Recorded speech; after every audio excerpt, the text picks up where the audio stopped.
Hi, my name is John, and as I'm sure a lot of you aren't familiar, I actually used to work as a career coach for about 2 years while I was working on my master's degree.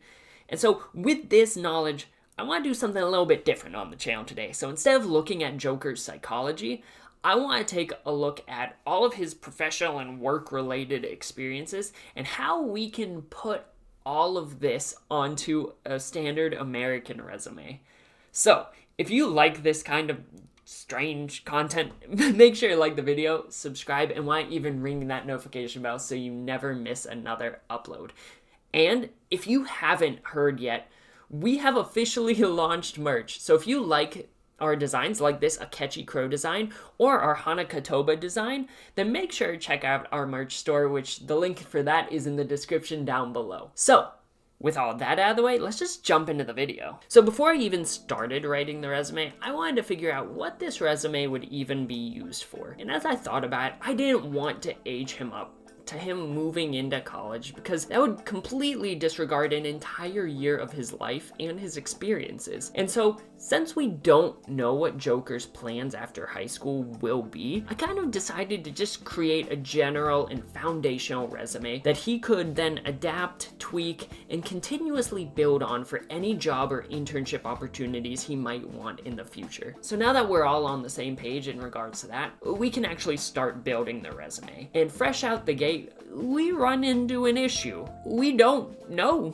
any of his contact information, like his address, phone number, or his email. So we need to get a little bit creative. So at the top of the resume, we're gonna call him by his name from the anime, Ren Amamiya. But to figure out his address, we need to take to Google Maps. So we all know that Joker lives in the attic of the Leblanc Cafe in Yonginjaya, but unfortunately, Yonginjaya isn't actually a real place in Japan. Lucky for us though, there is a real-world equivalent called Sangenjaya, which will help us to determine where he actually lives. But this is still a relatively large area of land, so to sift through it and try and find where Leblanc might be, I wanted to track down a landmark that will make this search a bit easier.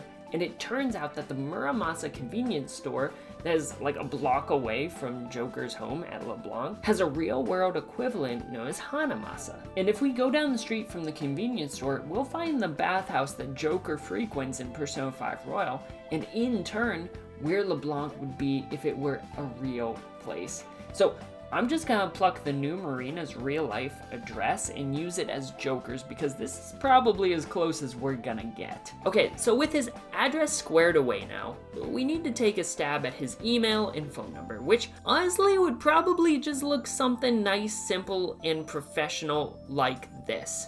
Except instead of having something like joker@fansite.net, he'd probably want something a little bit more professional, like ren.amamiya@gmail.com or something like that. And now it's time to get into his actual experiences.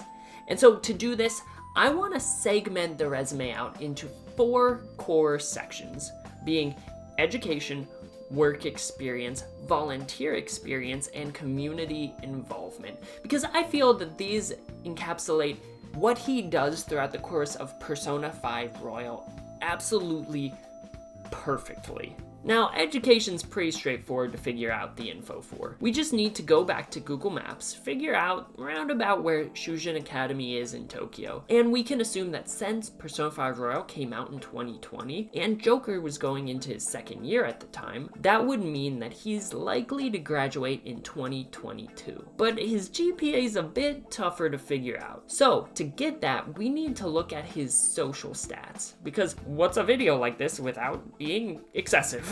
So again, I took to Google and I looked up the average grading scale in Japan and noticed that there are 5 key categories that truly affect grade based on percentages, just like there are 5 levels of your social stat. So taking the fair assumption that you focus pretty diligently on your knowledge stat, but it's not all you do, we can guesstimate that for the first exam, Joker will be about rank 3 in knowledge. For the second, he'll be rank 4, and for the last 2, he'll likely be rank 5, or at the top of the class. So, assuming the exam grades are pretty indicative of his work throughout the semester, this would probably leave him at a 3.75 GPA for the year on an American GPA scale. And so that'll wrap up the education section pretty well with where he's at in his life right now. So, as we all know, in Persona 5 Royal, there are 4 core part-time jobs, excluding his gig with Y, that Joker can take part in to earn some pocket money to buy weapons, drugs, video games, you know, as all good boys and girls do.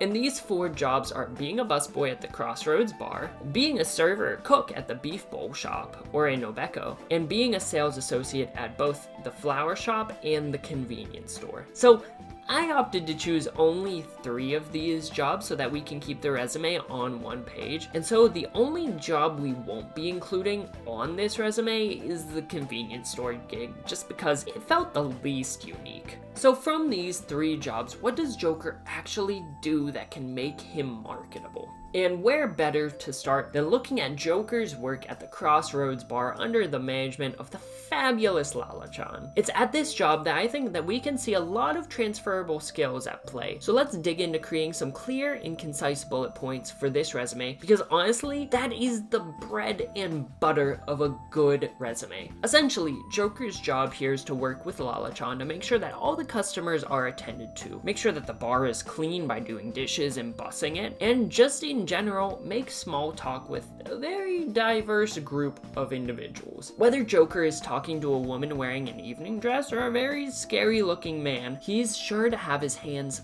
full engaging with customers at every shift. A skill that we all know he's the master of if his social links are any indication. And since we don't get to see a lot of what else he does here, I think that we can sum these skills up into 2 bullet points with the general format of every bullet point starting with an action verb, talking about the task he's completing, and then why, how, or with whom he's doing these tasks. And so with this in mind, we end up saying that he coordinated with a manager to provide a positive experience for a diverse population of customers, and he maintained a clean and orderly bar space in compliance with health standards. And so with the Crossroads bar in the book, we can now transition into looking at the Refressi shop or the flower shop. And this was honestly my favorite shop to work in while playing P5R, because I think that your interactions with the other Phantom Thieves, if they catch you working here, are just really fun. And obviously it doesn't hurt that this was a really great way to raise your kindness naturally. So if we look critically at the position,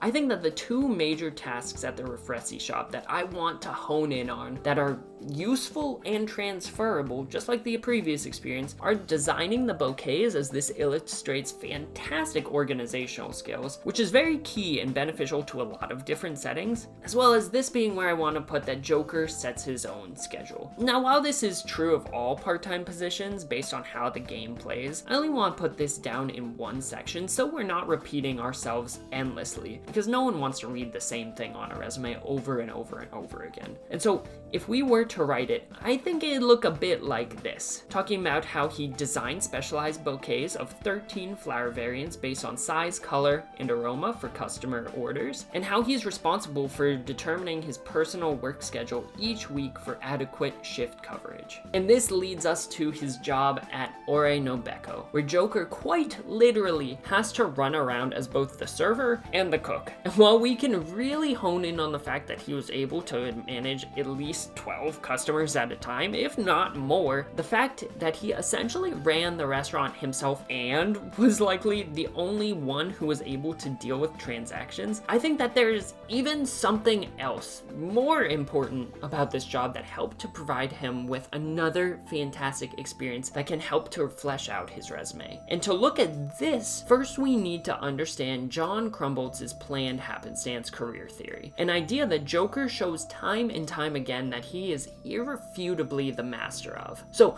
the general idea behind planned happenstance theory is that we should all be prepared to take advantage of unexpected opportunities, because unpredictable social factors, chance events, and environmental factors have such a profound effect on our lives all the time. So we can see this idea in particular very clearly illustrated when, by chance, while Joker is working at Ore no Beko, he just so happens to strike up a conversation with a certain no-good Tora. Now, in most situations, it would be very easy to simply dismiss that this conversation ever happened and move on, potentially never interacting with Yoshida again. But that's not what Joker does, and this brings us to the volunteer experience section of the resume. Because of this seemingly trivial interaction with Yoshida while he was at his part-time job, Joker made sure to capitalize on it and began attending the politician's speeches, and was in turn able to begin developing a relationship with him. And while Yoshida himself never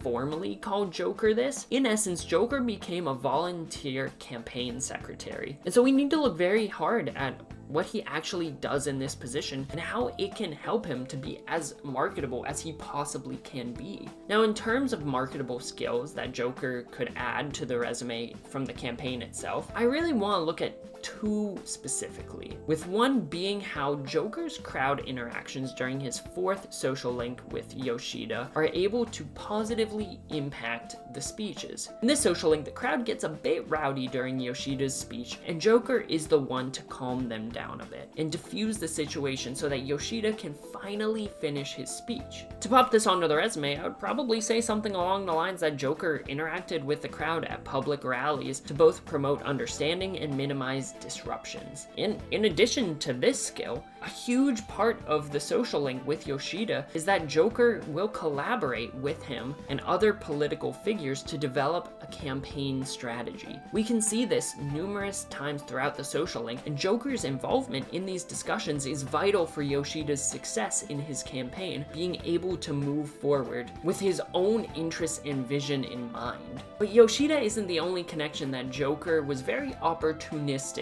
with. And so now we need to talk about Joker's relationship with Maruki and how this could actually prove to be very beneficial for his resume. This man, while a gigantic pain in the neck for a number of reasons, and not exactly the most moral of dudes, he does give us an awesome experience to add to this resume. So after your counseling session with Maruki, he asks you to chat with him every now and then in order to help him to write his paper on cognitive science. Now, while we're talking to him, we don't exactly know what he's working towards, but we do know that he's trying to riddle out something, and apparently our conversations with him help. Now, as we know, cognitive science is still very niche and under wraps during the events of the game, but it's still something interesting to put on a resume. In reality, what Joker was doing was working with Maruki to try to determine a way that cognitive science could be used in a therapeutic setting. So while this dual relationship with Maruki and Joker was really anything but moral, this is how I would lay out this portion on Joker's resume in particular. I would refer to him as a research assistant and write his bullet points like this. Joker aided in the research and development of cognitive science methods to relieve emotional distress, and he coordinated with Dr. Maruki to continuously revise and develop hypotheses surrounding the viability of cognitive science techniques in a clinical setting. I think it's pretty safe to assume that with Maruki's change of heart, he would vouch for this experience, and likely even act as a greatly coveted positive reference for Joker. And so with all of this information on the page, just in and of itself, I think that this would make for a stellar resume. But I also think it would be really fun and just a waste not to include his Phantom Thief experiences. Now, I want to preface that by saying I don't recommend putting criminal activity on a resume. I actually strongly advise against it. But since this is a fictitious world about a fictitious character, I'm gonna do it anyways. And so with that in mind, for this final section, we're going to be fleshing out his roles as both the leader of the Phantom Thieves, as well as a dancer in Persona 5 Dancing in Starlight. I think that during his time as the leader of the Phantom Thieves, Joker has shown himself time and time again to be able to take an amazing level of initiative while also incorporating lessons and skills that he has learned from all of his other experiences to be the best leader that he possibly can be and have an efficiency record of absolutely 100%. So if we look at his work in the metaverse, we can see that he not only oversaw all of their missions into the metaverse, but he was also fantastic at being the one providing instructions to the rest of the team. And while we don't get to see him train new members like Morgana trained him, I think it can be pretty well inferred that he was highly influential potential in their development as Phantom Thieves. And if all of this wasn't enough, we cannot downplay his abilities in recruiting shadows with such an enormous variety of personalities and backgrounds from various mythologies and works of fiction. And so, being able to do all of this while masterfully sticking to a predetermined time frame for every mission illustrates to anyone reading this resume that he is a very goal-directed leader who's able to delegate work when needed and communicate effectively with an enormous variety of people, which is again in no small part thanks to his experiences with Yoshida, Maruki, and so many others who don't even make it onto the resume. And last but not least, and I'm including this because it's always nice to show involvement in things outside of work, we'll end by adding his involvement in the grand ball ceremony. So we can keep it as short and simple as saying that Joker collaborated with up to 7 dancers, not including DLCer, Justine, or Caroline, to choreograph and perform dance routines in a variety of genres. And honestly, we can just keep it as simple as that because, it was just a dream, so I'm not sure how seriously an employer would take that, but we're keeping it on there anyways. And so with all of these experiences on the page now, I think that this makes for a fantastic resume with an amazingly diverse set of interesting experiences that I think once it's spruced up so that it's targeted specifically for the jobs and internships he'll be applying for in the future, because every resume should be targeted for whatever job or internship you're applying for. I think that this illustrates what he brings to the table so well. But that'll do it for today's video, guys, and I want to pass the question off to you. Was this interesting at all? Going through Joker's professional experiences and putting it onto a resume? I'm genuinely curious. And what are your thoughts? Are there any experiences that I missed or you wish I'd put on? Leave your thoughts in the comment section down below. And while you're down there, why not liking the video, subscribing to the channel, and why not even ringing that notification bell so you never miss another upload? And make sure to check out our Teespring page so that you can get an Akechi shirt or a Hanakatoba shirt. But, as always, we hope you have a fantastic rest of your day, a fantastic rest of your week, and why not even a fantastic rest of your month, and we will see you in the next video. Later.